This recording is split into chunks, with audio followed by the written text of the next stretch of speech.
Malawi Today.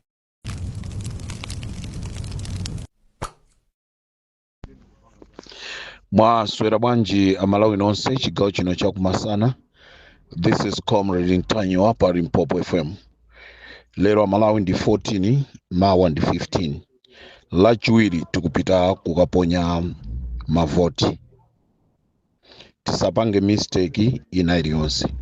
Choyamba ndi chimenecho. Chachiwiri uthenga umene ndabwera nawo, ndabwera ndi uthenga ofunika kwambiri umene ndikufuna upite kwa ma activist azanga onse amene tili limodzi ku Malawi kuno.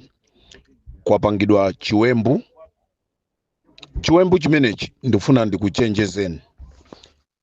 Richard Mphepo musayerekeze kutulusa audio ina iliyonse yokhuzana ndi nkhani yokhuzana ndi chisankho.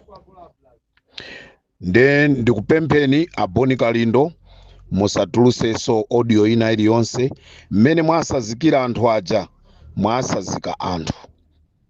Lighton Mangochi musayerekeze kutulusa audio ina iliyonse lolerani kukhala akapolo ntchito munayigwira ngati amalawi analo kumva anamva ngati alaso kumva sanamve.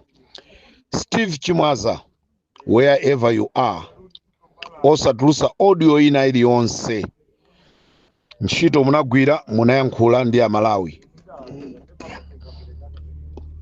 Anthu amene mungathe kuyankhula, Brother Salo, Ayawo FM, muli ndi ufulu kuyankhula chifukwa chonoti inu ndi radio muyenereka kuyankhula. Pali chiwembu chimene chakonzedwa anthu nonse amene ndakutchulani kunena kuti once you make any audio including Bire Banda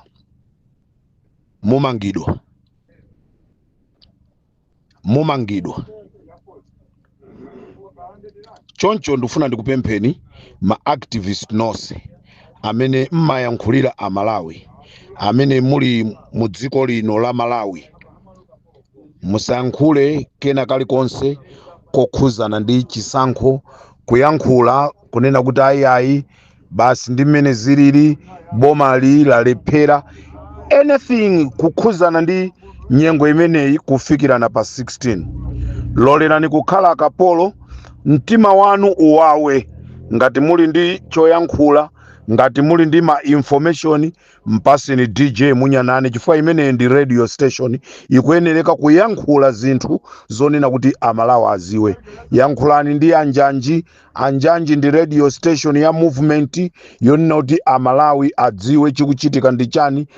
Limpopo FM yonse lumikizana naoni auza amalawi zona zenizeni, koma nonse bale yanga amene tili pa ground kunoko ku Malawi. Ine ndikunyamuka pa 17. Pa 17 ndikhala ndikunyamuka ulendo wa ku Namibia. Chifukwa ndizakhala ndaziwa kunena kuti ntchito imene ndinabwerera ku Malawi ndayigwira. Choncho amalawi, do not make any mistake kukavotera anthu amene atike ife pa mavuto. Njokayi yafa kale, yatha kale, kwangotsala ndi kufotsera. Nde kufotserako kuli pa 16. Tidzuke mamawa, mamonita athu, you need to be strong, musakhale ndi mantha. Mupite mukagwire ntchito osaopa, osatopa, osafoka. Amalawi, chimene tikufuna ife tidziwe chimene chinamupha Klaus Chilima. Tufuna tidziwe ndi chifukwa chani mitengo ya katundu imangokwera chisawawa. Chipani cha DPP ndi amayi Joyce Banda akonzeka kutumikira Malawi ndi kuyankhula pano. Pali mafuta a galimoto ochuluka amene pa 16 mukangovotera amayi Joyce Banda, mukangovotera Peter Mutharika. Mudabwa pa 17 filling station ina iliyonse kukhala mafuta. Muzipatala mukhala mankhwala.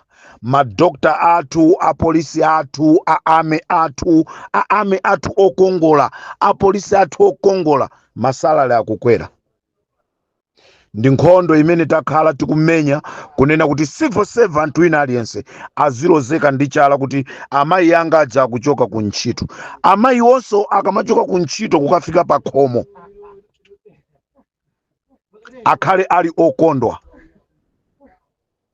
Choncho Amalawi nonse konse kumene muli ndifuna ndikuwuzeni chigawo cha kumasana kuno kunena kuti tiyeni tikhale okonzeka, tiyeni tipite tikaponye voti yathu. Kaya anakulemberani kaja ka voti kanu anakatenga nambala, don't mind, nyamukani pitani. Koma ndifuna ndinene kunena kuti musakalole pepala limene mukupasidwa lili ndi inki kale, abwezereni. Likuoneka pochonga pena pake, abwezereni. Mupite mu box muli ndi pepala limene lilibe scratch ina iliyonse ya ballpen. Ndikufunireni zabwino Amalawi. Chisankho munapanga kale, woti mukamuvotere munampanga kale. Pa 16 kukungokhala kungokwanirisa.